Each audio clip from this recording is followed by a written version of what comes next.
बात आज सियासत से शुरू करते हैं। यानी जम्मू कश्मीर के अंदर peoples alliance for Gupkar declaration PHD ने बाकायदा तौर पर दिल्ली के अंदर होने वाली कॉन्फ्रेंस के लिए हामी बन ली है और आज फारूक अब्दुल्ला की रिहाइशगाह पर मुनक्किद हुई मीटिंग, जिसके दौरान इस बात का फैसला लिया गया कि जिन भी लोगों को दावतनामे मिले हैं, जिनमें महबूबा मुफ्ती की पीपल्स डेमोक्रेटिक पार्टी भी शामिल है, वो डेलीगेशन का हिस्सा बनेंगी और बातचीत के लिए जाएंगे।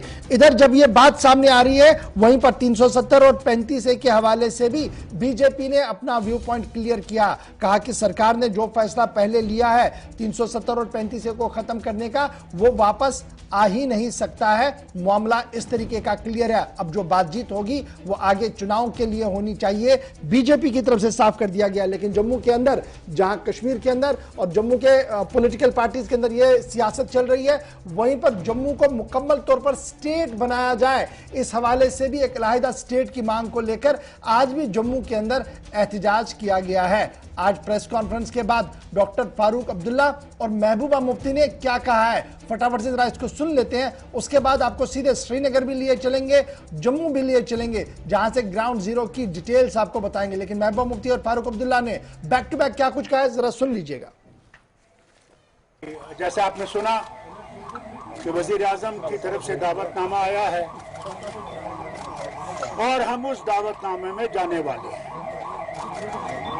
वहां पे हमें उम्मीद है कि हम अपने जो मौक़िफ़ है उसको वहां पे वजीर आजम साहब और होम मिनिस्टर साहब के सामने रखें और उसके बाद जब वो मीटिंग खत्म हो जाएगी, हम आपको भी ब्रीफ करेंगे यहाँ पे और दिल्ली में भी उनको ब्रीफ करेंगे कि हमने वहाँ क्या किया, क्या कहा और उनका रद्द-ए-अमल क्या था। एजेंडा क्या रहेगा इस मीटिंग का? कोई भी एजेंडा उनकी तरफ से फिक्स नहीं हुआ। वहाँ पे आप हर बात पे बोल सकते हैं। जो भी हमें मिला था, इस मुल्क से मिला था, जो हमारा 370 या 35A था, वो इंडियन कॉन्स्टिट्यूशन ने हमें दिया था, पर अनफॉर्चुनेटली बीजेपी ने उसको गैर आईनी तरीके से हटा दिया। तो आज हम वहाँ जाके, क्योंकि प्राइम मिनिस्टर ने इनवाइट किया है बातचीत के लिए, मगर मेरा ये ख्याल था कि इस बातचीत से पहले जो हमारे कैदी हैं, चाहे सियासी कैदी हैं या जो आम कैदी हैं, जो जम्मू कश्मीर के जेलों में और जम्मू कश्मीर के जेलों से बाहर है, उनको रिहा किया जाता, ताकि हम लोगों को बताते कि देखो बातचीत हो रही है, बातचीत के पहले गवर्नमेंट ऑफ इंडिया ये करने के लिए तैयार है। वो नहीं हुआ। दूसरा, मैं ये भी चाहती थी कि फारूक साहब पीएचडी की तरफ से जाए और सम की नुमाइंदगी करे, मगर चूंकि उन्होंने अलग अलग हम सब पार्टीज को मदऊ किया है, इसलिए मैं समझती हूँ कि वहाँ जाके अपनी बात रखना, जो हमारा मौक़िफ़ है, जो पीडीपी का मौक़िफ़ है, जो पीपल्स अलायंस का मौक़िफ़ है कि मसले कश्मीर हल करना, 370 35A को वापस लाना, उनका एजेंडा जो होता है उसकी हमें परवाह नहीं है, पर हमारा एजेंडा यही रहे। खत्म नहीं होगी। जो हमें कॉन्स्टिट्यूशन ने, हमारे कॉन्स्टिट्यूशन ने हमें हक दिया है, जो हमारे साथ जो हमें मिला हुआ था, उसके बावजूद भी जम्मू कश्मीर में एक मसला था। तो अगर जम्मू कश्मीर के हालात सुधारने, इस खिते में अमन लाना है, न सिर्फ जम्मू कश्मीर या हमारे मुल्क के अंदर बल्कि पूरे खिते में, तो इसके बगैर कोई चारा नहीं है। क्लियर कर दिया, नो कॉम्प्रोमाइज ऑन दैट। और डायलॉग की बात, हमसे डायलॉग कर रहे हैं, हम कहते हैं कि ये दोहा जाके तालिबान से डायलॉग कर रहे हैं, आपने सुना होगा हमारी गवर्नमेंट। तो जम्मू कश्मीर में डायलॉग करे और सबके साथ करे और पाकिस्तान के साथ भी करे। चलिए जी, ये तो बात थी महबूबा मुफ्ती की। दोहा के अंदर तालिबान से अगर बातचीत हो रही है तो पाकिस्तान के साथ बातचीत करने में क्या हर्ज है और जम्मू कश्मीर के सभी स्टेक होल्डर्स के साथ बातचीत की जाए। ये बयान उस वक्त आ रहा है जब 24 तारीख को वजीर आजम की सदारत में ऑल पार्टीज मीटिंग होनी चाहिए। उससे पहले कि मैं श्रीनगर चलूं, मैं सबसे पहले जम्मू चलता हूं, जहां से अनिल मेरे साथ ज्वाइन किया। अनिल, फटाफट से जरा अपडेट कीजिएगा, पहले जम्मू की ओवरऑल पॉलिटिक्स को कैसे देखा जाए, क्या कुछ चल रहा है। बीजेपी को अगर मैं माइनस करूं, बाकी रीजनल पार्टीज क्या कुछ कह रही है? गौर जी, साफ तौर पर जिस तरह से महबूबा मुफ्ती के बयान के बाद हम बात करें तो जिस तरह से वजीर आजम की 24 तारीख को सर्वदलीय बैठक बुलाई जा रही है, वहीं पर सियासी पार्टियां जो है वो अब भरमाती हुई नजर आ रही हैं। वहीं पर बात करें तो जो और पार्टियां हैं जिनको नहीं बुलाया गया है वो एक रोष प्रकट करती हुई नजर आ रही है और साफ तौर पर जाहिर करती हुई ये नजर आ रही है कि हमें जल्द से जल्द जो है हमें भी बुलाया जाना था, क्योंकि जो भाजपा के 3 लोग जो जा रहे हैं, वहीं पर कांग्रेस के जो 2 लोग जा रहे हैं, कहीं ना कहीं अब वो उनका साफ तौर पर कहना है कि वो विशेष जम्मू कश्मीर के जो मुद्दे हैं, जो बातचीत हैं, उनको नहीं रखेंगे।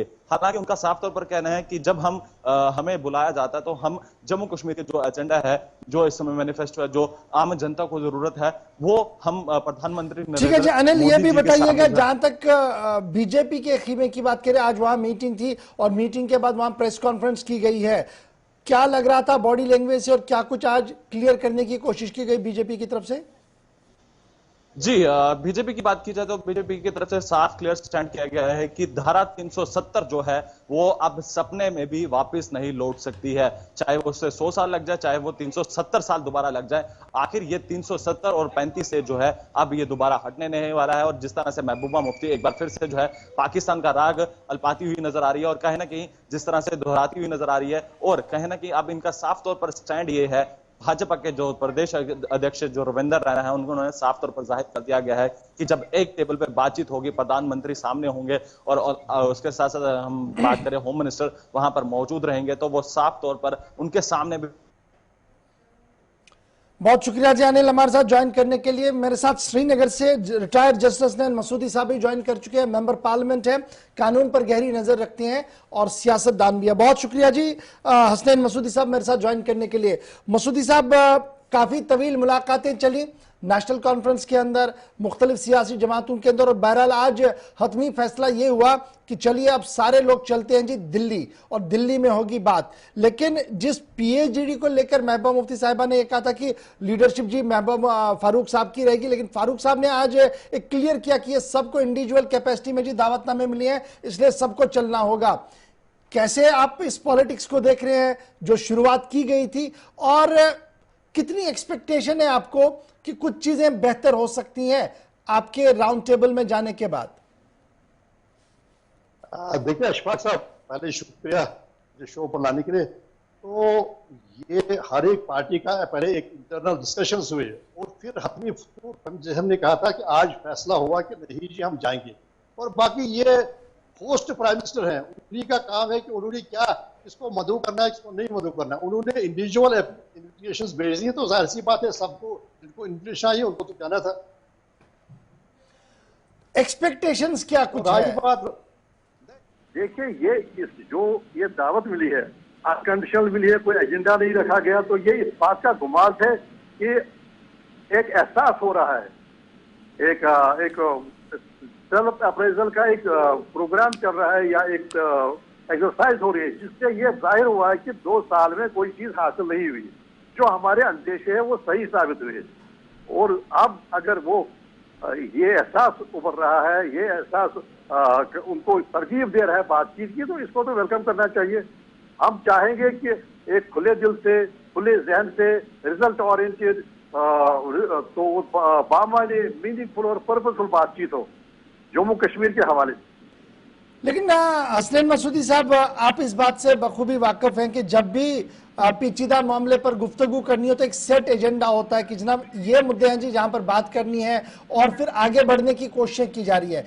यहां पर आप 370 और 35A के रेस्टोरेशन की बात कर रहे थे, दबे अल्फाज में भी और खुलेआम भी आज प्रेस कॉन्फ्रेंस में आप लोगों ने ये कहा है। लेकिन जब मैं दिल्ली से देखता हूं, दिल्ली के जाविये से देखता हूं, दिल्ली के चश्मे से देख रहा हूं, वो कह रहे हैं कि जनाब 370 और 35A तो मामला ही नहीं है जनाब टेबल पर आने के लिए, क्योंकि ये तो सब जुडिस मैटर है, मामला कोर्ट के अंदर है और आप इस पर ज्यादा बहस भी कर सकते हैं, क्या उस पर बात हो सकती है, नहीं हो सकती है। तो फिर रेस्ट ऑफ द बातचीत किस चीज पर है कि डिलिमिटेशन के बाद चुनाव होंगे और नेशनल कॉन्फ्रेंस, पीडीपी और सारी जमातें तैयार रहे चुनाव के लिए?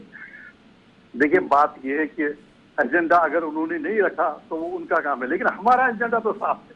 हमारा एजेंडा है कि 5 अगस्त के जो भी फैसले थे वो गैरआईनी थे और गैरआईनी है, और आप 4 अगस्त की जो पोजीशन है वो बहाल कीजिएगा। हमारा एजेंडा अपना सेट है। हमने पहले से ही ये ज्यादा किया इस बात का कि बार बार किया कि देखिए, आप ग्राउंड की बात देखिए, 2 साल में क्या सीखा, क्या मामला हुए, ग्राउंड सिचुएशन क्या है, हर एक चीज इस तरफ इशारा करते हैं और इस चीज की तरगीब देते हैं कि खुले दिल से बहस हो और हर एक पहलू पर हो। और रही बात की सुप्रीम कोर्ट है, वो तो मात्र एक पहलू है, एक डायमेंशन है, वो तो एक लीगल जो एस्पेक्ट इसका है। अगर उसी का इंतजार करना था तो फिर डिलिमिटेशन किया, उसका क्यों एक्सरसाइज किया? फिर तो ये कॉन्स्टिट्यूशनली सस्पेक्ट लॉ है, फिर सबको इंतजार करना चाहिए था। बात यह है जनाब, जो ये हमें दावत मिली है ये अनकंडीशनल है, और अगर उन्होंने एजेंडा नहीं किया तो वो और भी ज्यादा बेहतर है, क्योंकि हमें अपनी बात रखने की इजाजत पूरी होगी, पूरा मौका होगा। और हमारी बात यही होगी कि 4 अगस्त को रेस्टोर कीजिए, बाकी जो आपके कंसर्न है वो एड्रेस हो जाएंगे उसके बाद।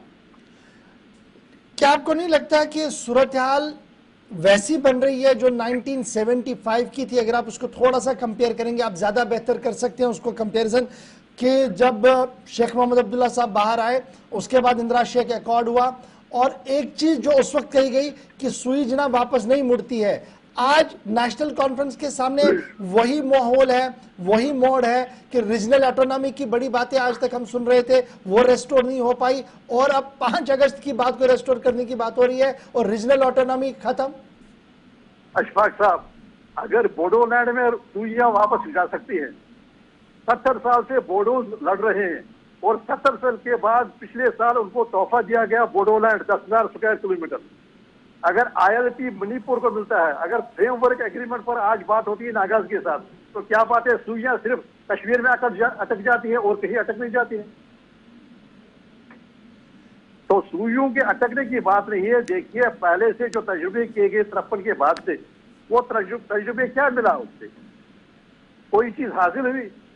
हम हमेशा नेशनल कॉन्फ्रेंस, अब तो हम PhD का हिस्सा है, हम हमेशा बातचीत के हक में रहे।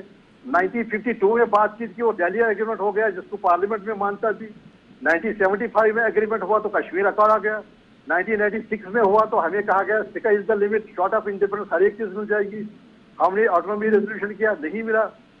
हर जगह बिट्रेयल की एक दास्तान है। लेकिन बात यह है कि आप जो जमीनी सूरत हाल है उसको इग्नोर नहीं कर सकते हैं। और ये सुइयां अटकने की जो बात है, ये नॉर्थ ईस्ट में क्यों नहीं हो रही अटक रही? नहीं, यही तो मैं आपसे, देखिए अब आप तो खुलकर खुद कह चुके हैं, सारी चीजें आपने खुद कही है कि कब कब क्या हुआ। मैंने तो सिर्फ एक ही इशारा दिया था। लेकिन जब नेशनल कॉन्फ्रेंस के पास इतना बड़ा ट्रैक रिकॉर्ड है कि जब जब भी बातचीत के लिए गए, नेशनल कॉन्फ्रेंस को बोर्ड डाउन होना पड़ा और गो ऑन करना पड़ा, तो क्या आज भी यही होगा कि board down and go on? नहीं जी, देखिए जो भी फैसले किए गए वो आवाम के मफाद में किए गए। अगर 75 में किया गया तो एक नई शुरुआत की गई और उसके पस मंजर में कश्मीर कॉन्फ्रेंस थी, आप जानते हैं। 1952 में भी नेगोशिएशन रही। तो बात यह है कि 96 में भी आवाम के मफाद में किया गया कि नहीं चलिए तो शायद पेशरफ तो हो जाए। उससे तो सबक उन्हीं को सीखना है। देखिए जमीन पर कुछ नहीं। नेशनल कॉन्फ्रेंस ने क्या कुछ सीखा? आज दोबारा इम्तिहान सिर्फ नेशनल कॉन्फ्रेंस के जाविये से मैं देखूं, सबसे ज्यादा इम्तिहान नेशनल कॉन्फ्रेंस का है। देखिए सबसे ज्यादा जिम्मेदारी इस वक्त पीपुल्स अलायंस पर है और हम बिल्कुल इस पर कायम है कि उनको आप खुद सीख लीजिए। 53 के बाद आपने क्या किया, 53 के बाद क्या आपके तजुर्बात रहे और क्या कोई फायदा हुआ? आज भी वही सूरत हाल है। 2 साल पहले जब आपने एश्योरेंस दी कि ये जो ऑटोनॉमी है इससे जो तशक्कुस है इससे ब्रीड होता है सेपरेट, लेकिन क्या वो हुआ आपको कुछ हासिल? आज भी वही सूरत हाल है जनाब जो 5 अगस्त से पहले थी। अभी आपने इलेक्शन किया DDC का, वो अभी समझे डिटेंशन में है वो सारे मेंबर्स जिनको जा नहीं सकते अपने इलाकों में अवामी खिदमत के लिए। सूरत हाल जो आपको कही जा रही है वो ठीक नहीं है और ये एहसास है। दूसरी बात है, आप बातचीत तो कर रहे हैं। देखिए जो आपने LAC पर आपने अभी जो वहां पर बोराबारी होती थी उसका इख्तिताम हुआ, आपने एक पीस वहां पर स्टोर किया, तो वो भी बातचीत का ही नतीजा है। बातचीत आप कीजिए, हमें ही नहीं सीखना, उनको सीखना है कि 53 से जो तजुर्बे किए गए उनका हासिल क्या हुआ। लेकिन आपने 5 अगस्त का एक फैसला लिया और तुझ पर मार्केट किया वो फैसला, लेकिन उसके बाद मिला क्या है? आज जमीनी सूरत हाल मसूदी साहब, ठीक है जी मसूद साहब, आप बार बार करके जमीनी सूरत हाल नहीं बदली है, वो ठीक है। अब आप प्रधानमंत्री साहब से भी कहिएगा कि जमीनी सूरत हाल बदली है नहीं बदली है, क्योंकि उनके पास ज्यादा रिपोर्ट्स होंगी। लेकिन एक चीज बड़ा इंपॉर्टेंट है, आज की प्रेस कॉन्फ्रेंस को जब मैं देखता हूं तो फारूक साहब या तारिगामी साहब या PhD के दीगर लीडर जो थे उनका एक ही एजेंडा था, हम जी जाएंगे और रेस्टोरेशन ऑफ 37035A की बात करेंगे। गवर्नमेंट ऑफ इंडिया की तरफ से अनऑफिशियल सोर्सेज से ये क्लियर कर दिया गया कि इस पर तो बात ही नहीं होनी है जी, हमने वे फॉरवर्ड ढूंढना है। तो क्या मैं यही देखूं कि वे फॉरवर्ड ये होगा कि डिलिमिटेशन के बाद चुनाव होगा और नेशनल कॉन्फ्रेंस आके कहेगी जनाब हमने आवाम के हक के लिए ये लड़ना पड़ा चुनाव, इसलिए हम आ रहे हैं जी मैदान में? देखिए जी इशफाक साहब, वाज़ेह और साफ है हमारा एजेंडा, साफ है हमारा व्यू पॉइंट, साफ है हमारा स्टैंड। इसमें कोई और चीज मतलब निकालने की जरूरत नहीं है। हम समझते हैं कि जमीन पर जो है मामला, वो मामला तब तक नहीं, वही हमें सबक मिलता है जो गुज़श्ता 70 साल के जो वाक़ात हैं। जमीन पर जो सूरत हाल है वही उसी से इनपुट, उन्हीं इनपुट से फैसला किया प्रधानमंत्री जी ने। देखिए उन्होंने एक नारा दिया था जब वो प्रधानमंत्री बन गए, तो उन्होंने कहा, एक नया कॉइन किया था स्लोगन, नारा NARA, national ambition and regional aspiration. हम नेशनल एम्बिशन के साथ हैं, लेकिन क्या वो रीजनल एस्पिरेशन के साथ हैं? उन्होंने कहा था दिशा, विश्वास और विकास, हम विकास के साथ हैं, क्या वो विश्वास के साथ है? देखिए ये उन्हीं के थे। उन्होंने कहा था आकाश में उड़ने की इच्छा, उन्होंने कहा था रीजनल एस्पिरेशन को रेस्पेक्ट करूंगा, उन्होंने कहा विश्वास को रेस्पेक्ट करूंगा। हम उन्हीं से मुखातिब होंगे और उनको कहेंगे क्या विश्वास हुआ, क्या। अच्छा जी, अगर मसला बड़ा इंपॉर्टेंट ये है कि नेशनल कॉन्फ्रेंस का अपना मौक़िफ़ है जरूर, लेकिन जब मैं PhD के पॉइंट ऑफ व्यू से देख रहा हूं और नेशनल प्रोस्पेक्टिव में देखूंगा तो ये भी तो एक पॉइंट है कि चलिए स्टेटहुड को रिस्टोर कर देते हैं जी और फेज वाइज में आगे बढ़ते हैं। तो क्या उस पॉइंट पर, क्योंकि मैं आज गुलाम नबी आजाद साहब के स्टेटमेंट को देख रहा था, उनकी अलायंस की भी मीटिंग हुई थी, वहां पर भी 1 पॉइंट एजेंडा है कि स्टेटहुड को सबसे पहले रिस्टोर करें, बाद में देखा जाएगा जी, क्योंकि कांग्रेस के लिए अपनी एक परेशानी है, वो रीजनल पार्टी नेशनल पार्टी है। लेकिन अगर स्टेटहुड को लेकर 1 पॉइंट आगे बढ़ने की कोशिश की गई और यह कहा गया कि चलिए चुनाव से पहले या चुनाव के बाद इसको रिस्टोर करेंगे, नेशनल कॉन्फ्रेंस बड़ी जिम्मेदार जमात है, उनका रिएक्शन क्या रहेगा? क्या वो स्टैंड बाय रहेंगे इस कमिटमेंट पर कि आगे बढ़ेंगे, या कुछ और भी हो सकता है? देखिए हमारा स्टैंड यही रहेगा कि 4 अगस्त रेस्टोर कीजिए, उसी के साथ ऑटोमेटिकली स्टेट भी रेस्टोर होगा और हमारी जो पोजीशन थी, आईनी पोजीशन, वो भी रेस्टोर हो जाएगी। उसके बाद अगर कंसर्न आपके हैं, वो कंसर्न हम करेंगे। जो रीजनल मामले हैं, जो रीजनल एम्पावरमेंट की बात है, बाकी मामले हैं, उसके बाद उस पर बात होगी। अच्छा, क्या ये पॉसिबल है कानून के एतबार से, जब मामला सुप्रीम कोर्ट के पास है, आप खुद जम्मू कश्मीर हाई कोर्ट के जज रहे हैं, जस्टिस रहे हैं, तो ये समझाइएगा जब मामला सुप्रीम कोर्ट के सामने हो और आपका भी फाइल है, गवर्नमेंट ऑफ इंडिया का टेक है वहां पर, और सुप्रीम कोर्ट ने लार्जर बेंच बना दिया है, उसके बाद कोई टेक आ जाए गवर्नमेंट का कि हम ये करेंगे जी, चलिए आपको कुछ देते हैं, सुप्रीम कोर्ट को बाईपास कर देंगे? अशफाक साहब, सुप्रीम कोर्ट ने गवर्नमेंट को नहीं कहा कि आप अनडू ना कीजिए अपने गलत फैसले, बल्कि सुप्रीम कोर्ट ने पहली नजर में हमारे केस में मेरिट देखा है और कॉन्स्टिट्यूशनल बेंच को भेजा है। तो सुप्रीम कोर्ट में जो समाप्त हो रहा है मुकदमा, वो गवर्नमेंट के रास्ते में हायल नहीं है। गवर्नमेंट कभी भी अनडू कर सकती है जब वो ये एतराफ करे कि हाँ ये सारा कॉन्स्टिट्यूशन का जो प्रोसीजर था उसका उल्लंघन करते हुए, उसको नजरअंदाज करते हुए किया गया। तो ऐसी कोई बात नहीं कि सुप्रीम कोर्ट में जो मामले पड़े हैं वो कोई रुकावट है गवर्नमेंट के लिए, बल्कि गवर्नमेंट अपनी वसी कलबी का मुजाहरा करे, गवर्नमेंट सेल्फ अप्राइजल करे और कहे कि मिला क्या, जमीन पर क्या मिला, कुछ भी नहीं मिला। हसनैन मसूदी साहब, एक चीज बड़ा इंपॉर्टेंट है, जब मैं इसको बड़े कैनवस पर देखता हूं, ब्रॉडर कैनवस पर देखता हूं, नेशनल हुकअप पर देखता हूं, तो आज के दिन में एज ए सीनियर पॉलिटिशियन की ये बात जरा मुझे समझाइएगा, और नेशनल हुकअप के प्रोस्पेक्टिव में मुझे इस बात को जरा समझाइएगा, क्या ये पॉसिबल है गवर्नमेंट के लिए, बीजेपी के लिए, कि वो बैक ट्रैक करेंगे इस डिसीजन से? ये तो आपको भी पता है। देखिए बात यह है कि जिस चीज ने उनको तरकीब दी और माइल किया आज हमें मदो करने के लिए, कल हमें कहते थे गैंग, कल टू फैमिलीज का नैरेटिव करते थे पार्लियामेंट में, उन्हीं 2 फैमिलीज को आज बड़ी इज्जत के साथ, बड़े रिस्पेक्ट के साथ मदो कर रहे हैं। क्यों नहीं आ जाएगा? देखिए जब एहसास होगा, जब खुद एहसादी होगी और जो मामला है, जो जमीन पर जो हकायक है उनका नोटिस लिया जाएगा, तो जाहिर सी बात है बहादुरी होगी उनकी, वसी कलबी होगी उनकी, और बड़ा मामला फहमी होगी उनकी। यहाँ पर $1 बिलियन एक साल में खर्च होते हैं स्ट्रीट पर अमन रखने के लिए, और इस $1 बिलियन पर जनाब हक है हिंदुस्तान के जो हमारे जो आम लोग हैं जिनको एक्सेस नहीं है हेल्थ केयर को। देखिए ये फैसले जो 5 अगस्त के देश के हित में नहीं थे, 150 करोड़ हिंदुस्तानियों के हित में हसनैन मसूदी साहब, जिस तरीके से आप डिफेंड कर रहे हैं नेशनल कॉन्फ्रेंस को, जिस तरीके से आप बता रहे हैं, लेकिन with in the national conference इसी पॉलिसी को लेकर भी आवाज उठ रही है।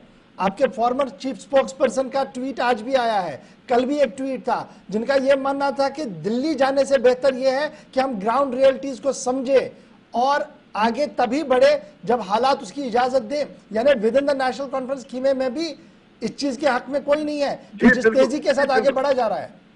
नहीं जी, बिल्कुल बिल्कुल। देखिए, एक चीज पर इत्तेफाक है कि जो यहाँ की एस्पिरेशंस है उनकी तर्जुमानी की जाए। देखिए, जम्मू कश्मीर नेशनल कॉन्फ्रेंस और PIGD, हम अमीन है, अमानतदार है, ट्रस्टीज हैं, लोगों के जो हुकूक है उनके, लोगों की जो तमन्ना है उनकी, और तर्जुमानी हमें उन्हीं की करनी है। हमारा 0 पॉइंट रखना है सामने कि ये मामला है। देखिए, बाकी आप करते एक कुछ लोग हमारे पास कुछ ऐसे भी लोग होते हैं जिनको जो कहते हैं कि नहीं जी अब क्या ये होगा।